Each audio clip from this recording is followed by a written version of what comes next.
Huangdi Xuanyuan, the most important of the 3 sovereigns and 5 emperors, is Huangdi.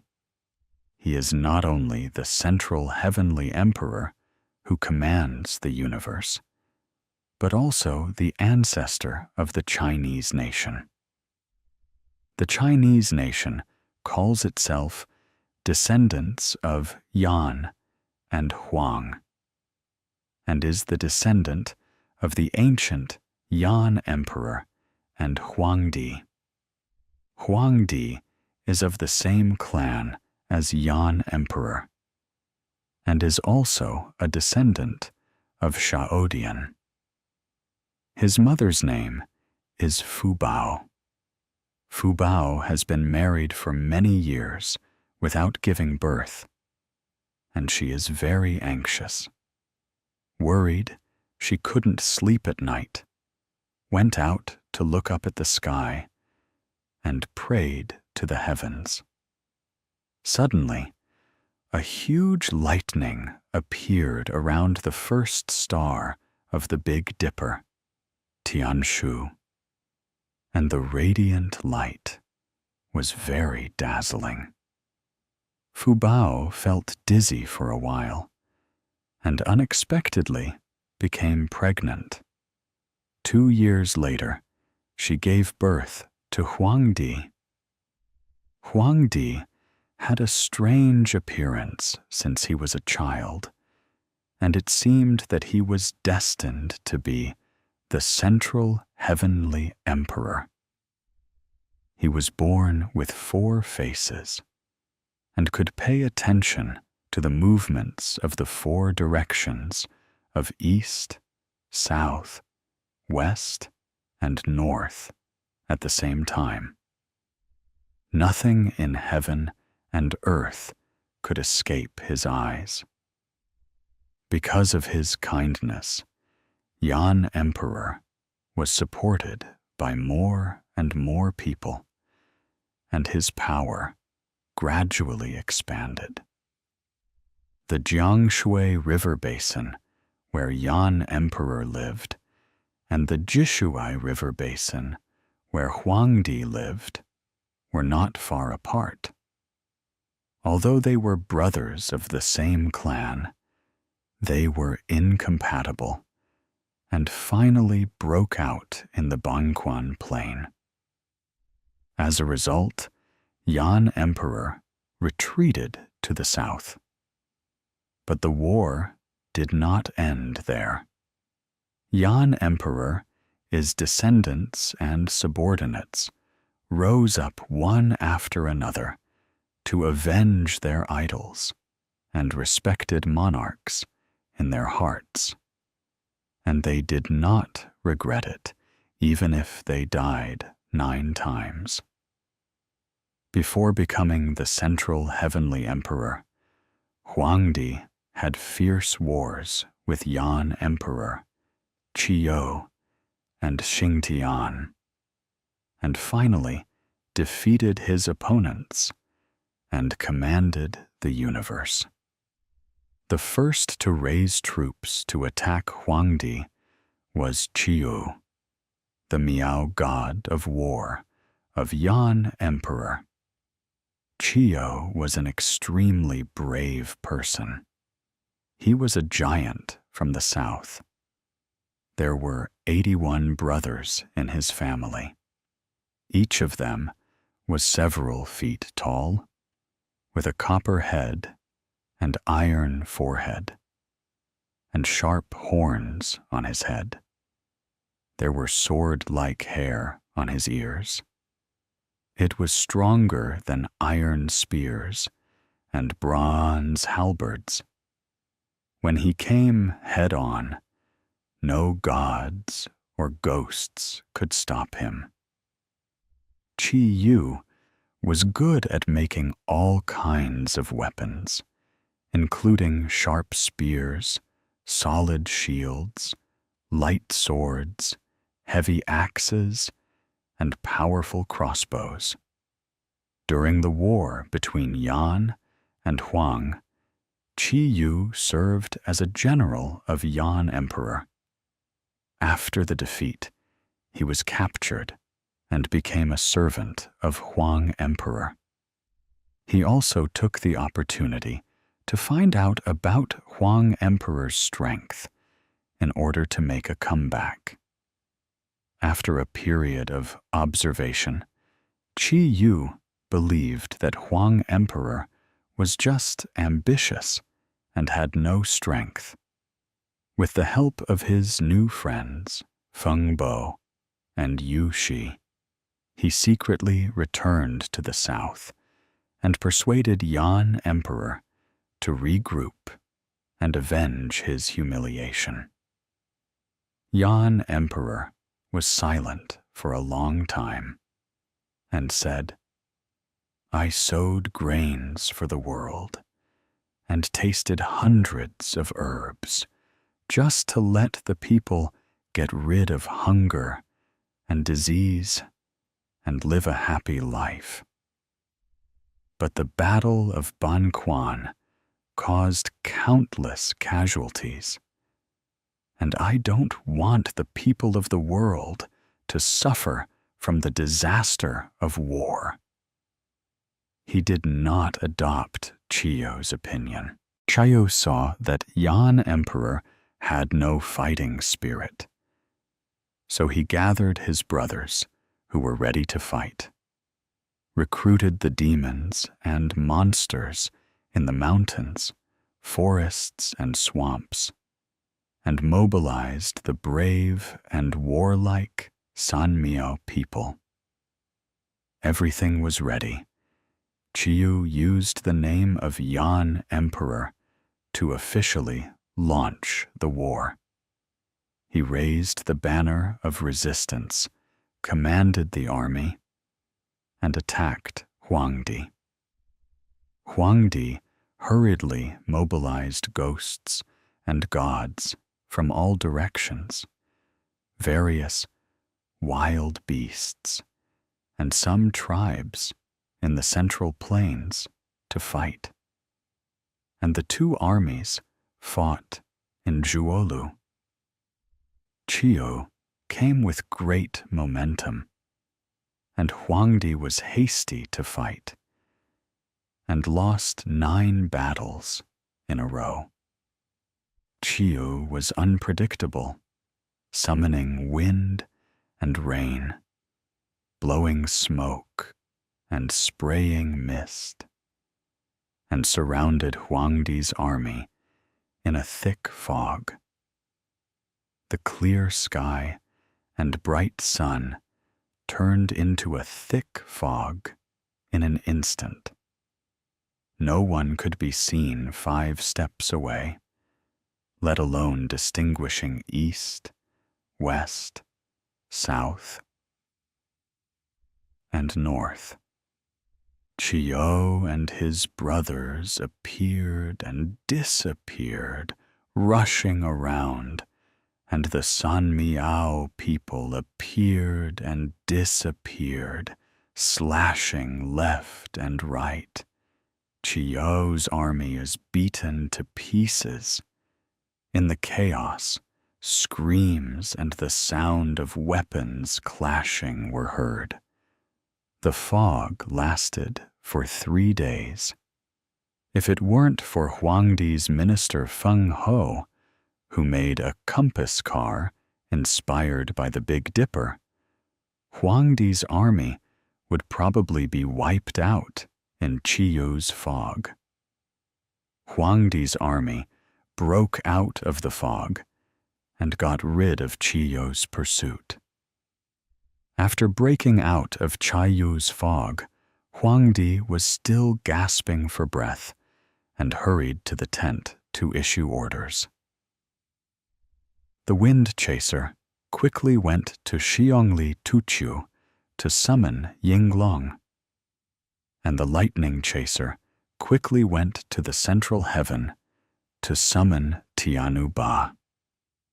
The 18 gods followed the imperial edict and divided into 3 realms, ordering the princes of heaven, earth, and the netherworld to quickly reinforce. Li Mu led 5,000 soldiers to patrol day and night, set up guards, and guard against sneaking into the camp and robbing the village. Feng Ho led 10,000 soldiers to dig deep trenches, build high barriers, and wait for reinforcements. He successively let Yinglong and his daughter Tianu Ba fight against Qiyu, and achieved a temporary victory. But as long as Qiyu was not eliminated, Huangdi was always uneasy. At this time, a woman with a human face and swallow shape came down from the sky. She called herself the Lady of the Nine Heavens and wanted to teach Huangdi military tactics.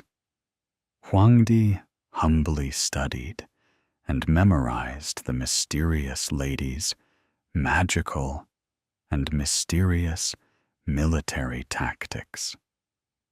The lady told Huangdi, "Qiyu's magical power is unpredictable, and ordinary weapons cannot subdue him. If you want to defeat Qiyu, it is not enough to rely on military tactics alone. You also need a magic sword and a magic drum. The magic sword is used to kill the enemy, and the magic drum is used to boost morale. These treasures are not what I can give you."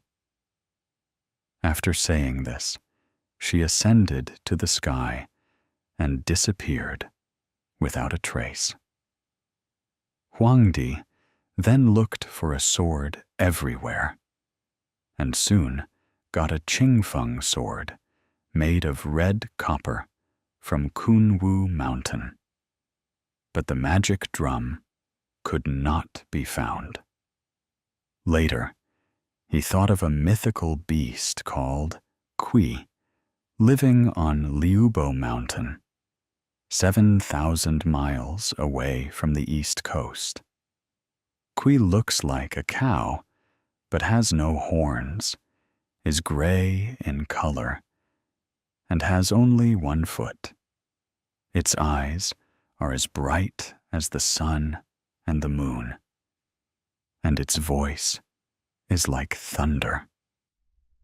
Huangdi sent his son Yu Hao, the god of the East Sea, to capture Kui, peel off his skin, dry it, and make a war drum.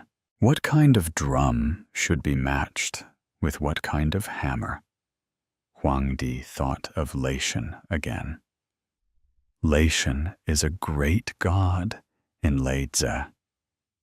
In the past, Huachu stepped on a huge footprint beside Leize and gave birth to Fuxi. The big footprint was left by Leishan. Leishan has a human head and a dragon body and has a big belly. When he has nothing to do, he will pat his big belly for fun. Every time he pats his belly, a loud thunder will be released. Huangdi took a fancy to his thunderous sound, attacked Leize at night, captured Leishan without explanation, and took out 2 thigh bones as drumsticks. The war drum and the drumstick were available. Huangdi used the drumstick made of Leishan bones to beat the war drum covered with Kui Pimeng. The 2 loud things collided, and the sound resounded through the sky, deafening within 500 miles.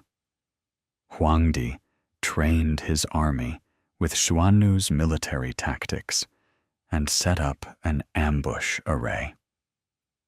The bone hammer of the thunder god and the leather drum of the Kui god were indeed extraordinary. After 3 drum beats, the people of San Miao turned pale. After 6 drum beats, the ghosts and monsters were scared out of their wits. After 9 drum beats, Chiyu and his brother's hands and feet were trembling and numb, unable to jump or fly. Inspired by the drum beats, Huangdi's soldiers were greatly encouraged and rushed forward to kill the enemy. Huangdi made the Kunwu sword spin like a wheel, and the green sword edge sprayed red flames, cutting off the iron foreheads and copper heads of Chiyu and his brothers, as light as cutting vegetables and melons.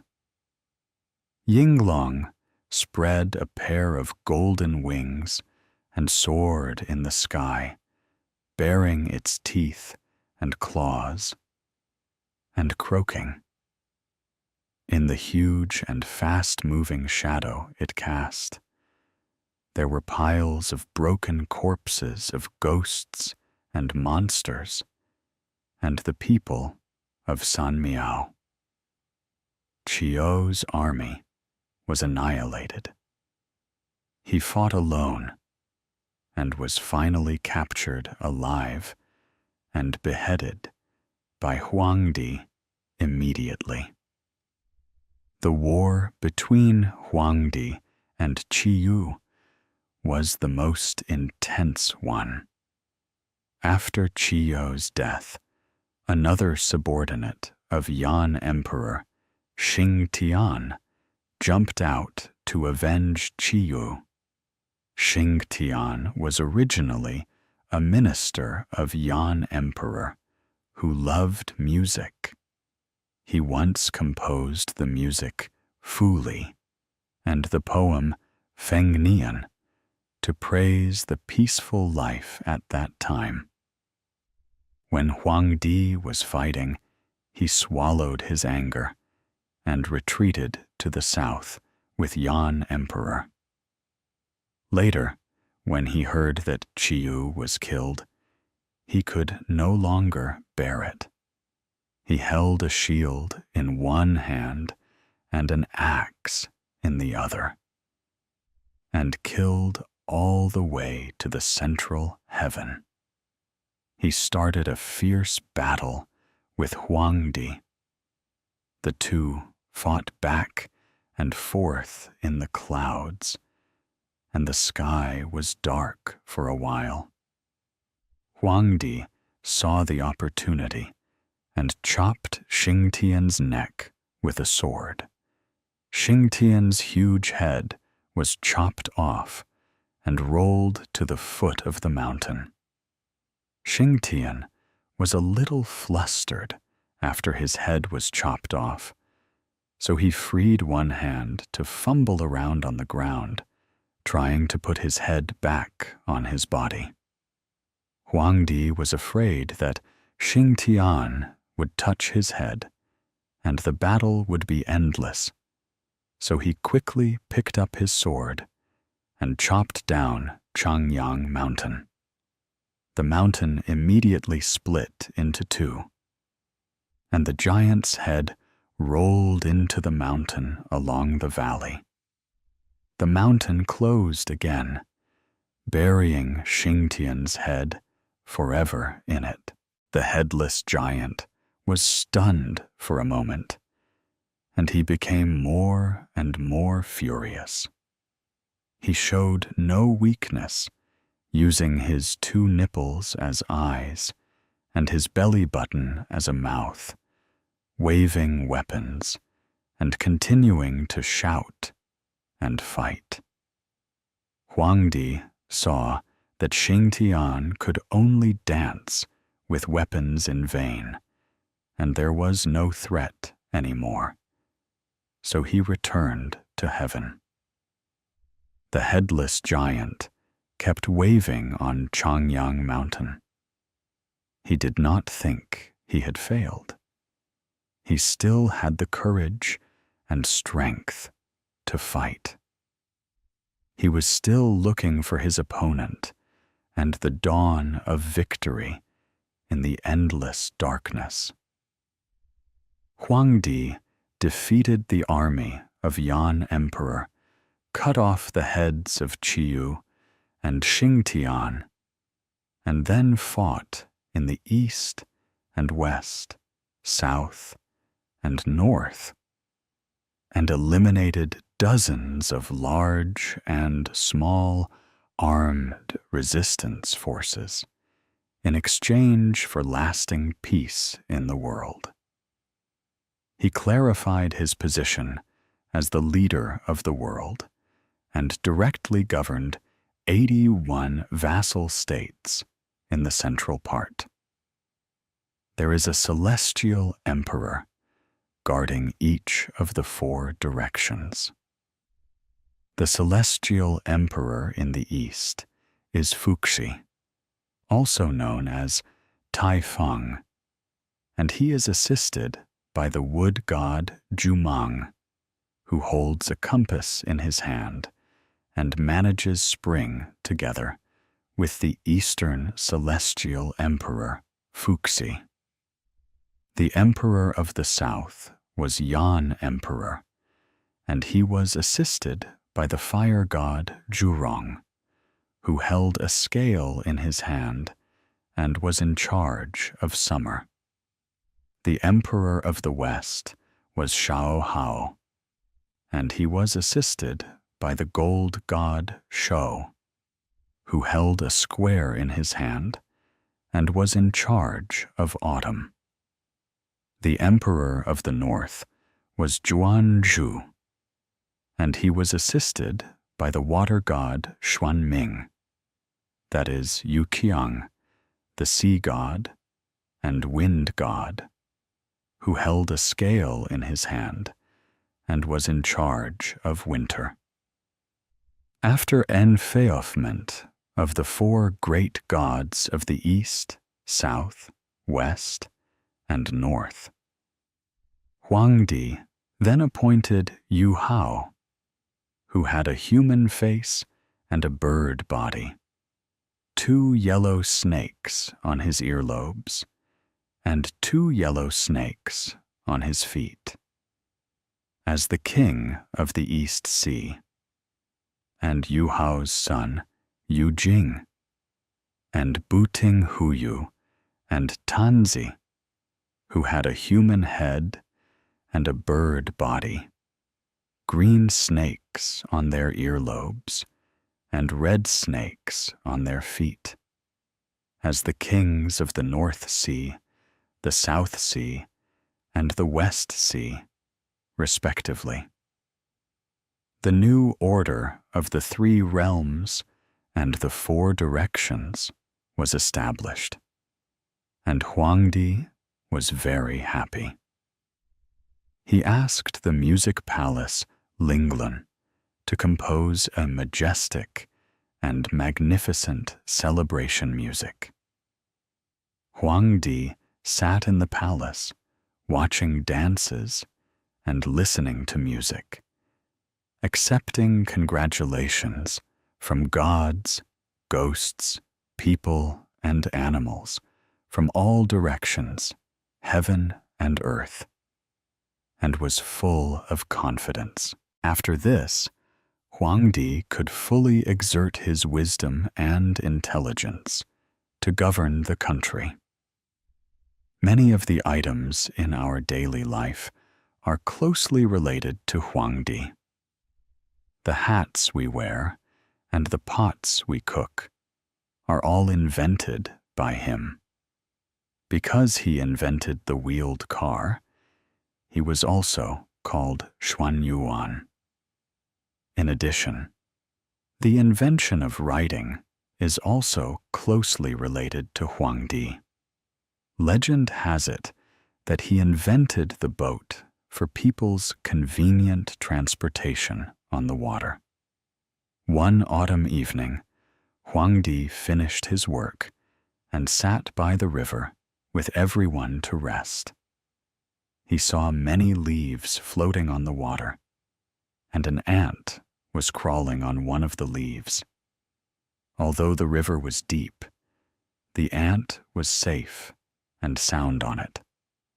Huangdi pointed to the leaf and said happily to everyone, "Look, ants can float on the river by climbing on the leaf.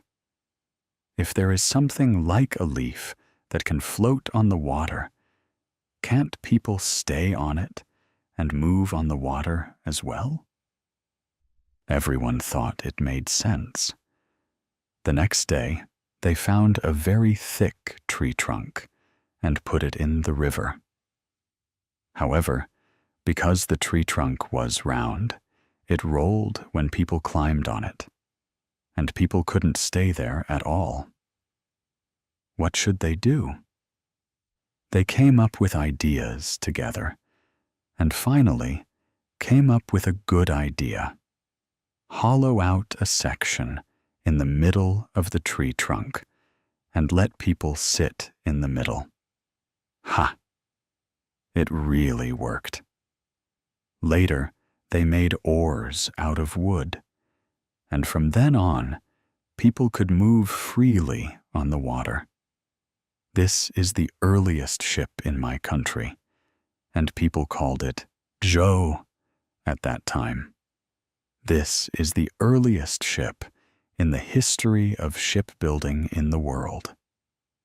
Kang Jie was Huangdi's historian. He concentrated on creating new symbols and invented the earliest characters after carefully observing everything. The invention of writing is an important symbol of a nation's cultural maturity and finalization. So the descendants of Yan and Huang regard the era of Huangdi as the mature period of Chinese culture. Huangdi also made important contributions to medicine, the most famous of which is Huangdi Neijing. To this day, Huangdi Neijing is still a must-read textbook for studying Chinese medicine. In his later years, Huangdi used the method of letting nature take its course and governing by inaction to bring order to the three realms. And he achieved success and fame, so he wanted to retire.